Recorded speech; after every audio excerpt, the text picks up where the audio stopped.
everyone, welcome back to my YouTube channel once again. I'm Bipasha Bogus, a first professional MBBS student from Bakura Shamilani Medical College and Hospital. So आज की video में I'm going to tell you all कि मैंने यकीन batch के साथ साथ क्या क्या गलतियाँ किया। आई होप कि आप ये सारे मिस्टेक्स बिल्कुल ना करो, ताकि आई होप कि मेरी इस वीडियो से आपकी लाइफ में डेफिनेटली कुछ वैल्यू ऐड हो रही होगी। तो the first mistake which I made was कि मैंने यकीन बैच ज्वाइन तो किया था, बट वो मैंने लेट ज्वाइन किया था। मैं 20 डेज लेट थी। वो बैच लॉन्च हुआ था October 1, 2020 को, and I joined it almost after 20 October 2020। So it was my first mistake. तो द दूसरी मिस्टेक ये थी कि मैंने ज्वाइन तो किया था, बट उसके साथ साथ मैं उसको कोप अप नहीं कर पा रही थी, मैं बैलेंस नहीं मेंटेन कर पा रही थी between my backlogs and my current. तो उसमें आई वुड टेल यू कि तुम करंट पे फोकस करो, बैकलॉग्स की चिंता एकदम छोड़ दो। जो तुम करंट कर रहे हो वो तुम अच्छे से करो। थर्ड मिस्टेक मैंने जो करी थी वो है, मैं वीडियो तो देख रही थी, उसके साथ साथ क्वेश्चंस भी लगा रही थी, बट मेरे से सॉल्व नहीं हो रहे थे और मैं उनको इग्नोर करते हुए जा रही थी। तो ये भी एक मिस्टेक है। जो आपसे सॉल्व नहीं हो रहे, आप या तो उसको मार्क करो या फिर कहीं से डाउट सॉल्व करके ही आप आगे बढ़ो। उनको पाइल आप बिल्कुल मत करते चलो। और नेक्स्ट मिस्टेक जो मैंने करी थी ये है कि मैंने रिवीजन नहीं करा था। जो मैंने कल पढ़ लिया था वो मैंने आज वापस खोल के नहीं देखा। तो ऐसे करते करते मैं आगे तो बढ़ती जा रही थी। उसके बाद जब लास्ट के 2-3 महीने बाकी थे ना, तो मैं जब पीछे मुड़ के देखती थी तब मेरे को लगा कि फिर से बहुत सारा रिपीटेडली मुझे शुरुआत से करनी थी। तो ये भी एक बहुत बड़ी मिस्टेक थी। मैंने रिवीजन नहीं करा था डर के मारे, और टाइम नहीं था। ये सब के चक्कर में मैंने रिवीजन नहीं किया और उसके बाद मेरे को सब कुछ शुरुआत से करना पड़ा। तो नेक्स्ट मिस्टेक ये है कि मैं आगे बढ़ती जा रही थी, उसके साथ साथ मैंने प्रीवियस ईयर क्वेश्चंस को देखा तक नहीं था। तो इसमें मैं आपको बोलूँगी कि जैसे ही NCERT का एक चैप्टर ख़त्म होता है, फॉर बायो आप मान सकते हो, जैसे ही बायो का एक चैप्टर ख़त्म होता है ना, तो आप नेक्स्ट डे ही आप उसके प्रीवियस ईयर क्वेश्चन सारे सॉल्व कर डालो। तभी आपको पता चलेगा कि उस वाले चैप्टर से आपको कितना आता है और आपने अभी तक क्या क्या मिस कर लिया। इससे आपको बहुत आइडिया लग जाएगा। तो ये मेन गलती जो मैंने करी थी ना, प्रीवियस ईयर क्वेश्चन लास्ट के लिए बिल्कुल नहीं छोड़ना है। जो करना है वो साथ साथ में करते हुए जाना है। प्रीवियस ईयर क्वेश्चन तो आपको चैप्टर के एंड होने के साथ साथ ही करना है, उसके बाद भी आपको फिर से NCERT रीडिंग कर डालनी है। Retaining the learned concepts till the exam day is a challenge. We all know how important NCERT is for NEET. To score well in NEET, we need to keep the whole NCERT in our fingertips because NCERT is the backbone of NEET. Many of you have asked me whether there is any method to read and practice NCERT effectively. So I searched whether there is any website or app to help students to do this in an interesting way. Then I found MemoNet. Before going into what is in the MemoNet app, one fact is 96 out of 100 biology questions in NEET 2022 came from MemoNet. They've analyzed it and released proof on their app. MemoNet has questions taken from each and every line of NCERT. It has 30,000 plus questions taken from each and every line of NCERT.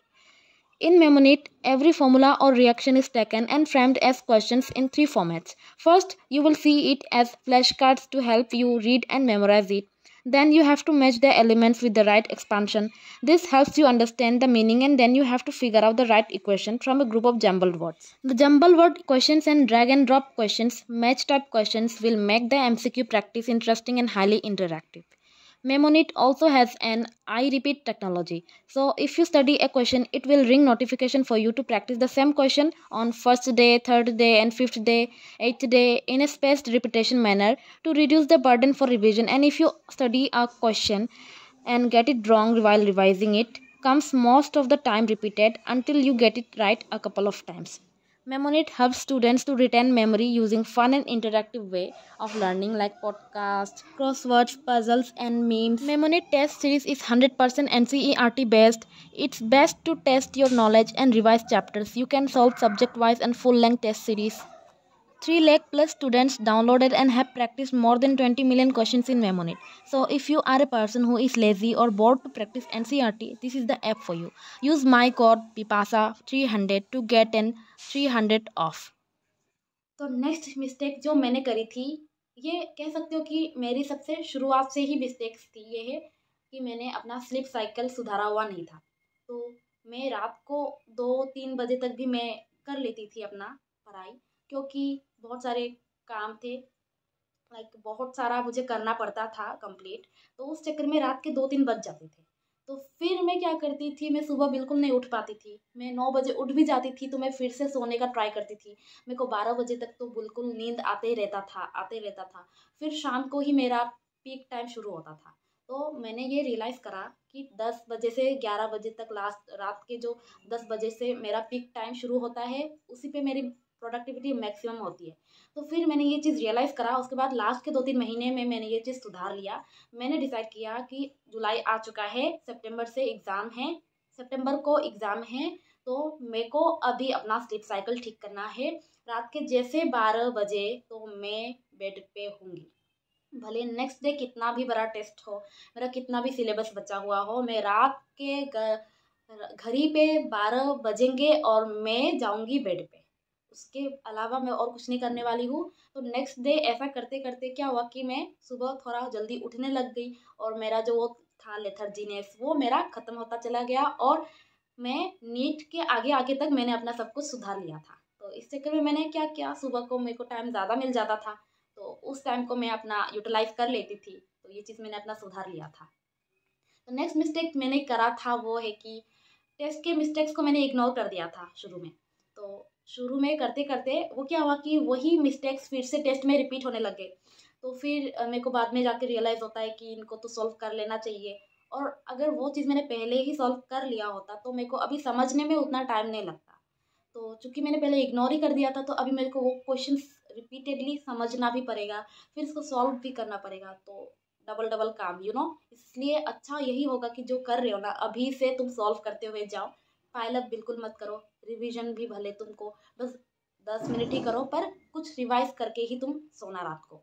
Next mistake जो है वो आपको बिल्कुल नहीं करनी है, वो ये है कि एनसीईआरटी को इग्नोर। एनसीईआरटी को इग्नोर बिल्कुल नहीं करना है। NCERT is the Bible, Quran, Gita of NEET. तो आपको एनसीईआरटी एकदम अच्छे से आनी चाहिए। इनफैक्ट वो तो आपको 20-25 बार तक रिवाइज हो करके रखनी चाहिए लास्ट तक। तो अगर इतना आपको ज़्यादा लगता है तो एटलीस्ट 15 टाइम्स आपको एनसीईआरटी रिविजन करते रहना ही चाहिए। लाइक पहली बार आपको कुछ समझ नहीं आएगा, तो फिर नेक्स्ट रीडिंग में वो समझ आ जाएगा, तो फिर नेक्स्ट रीडिंग में और अच्छे से समझ में आ जाएगा। तो ऐसे करते करते आपको अपना रीडिंग टाइम कम करते जाना है।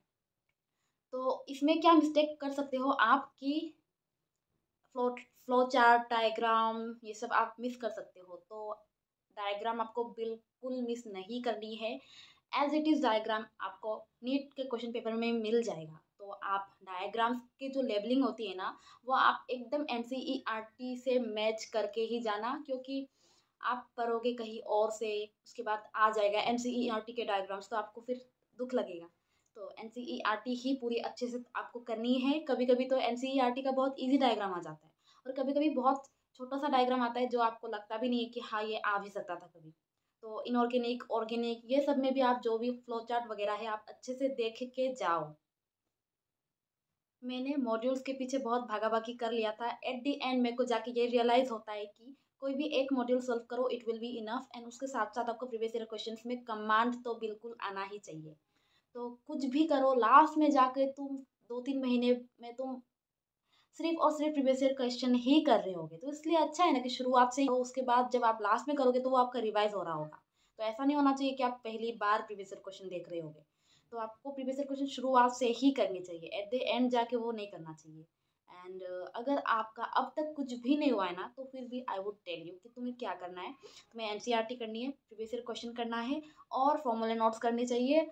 और तुम्हें क्या करना चाहिए, तुम्हें टेस्ट लगाना चाहिए, ओएमआर फिलिंग वगैरह तुम साथ में बैठ के करो।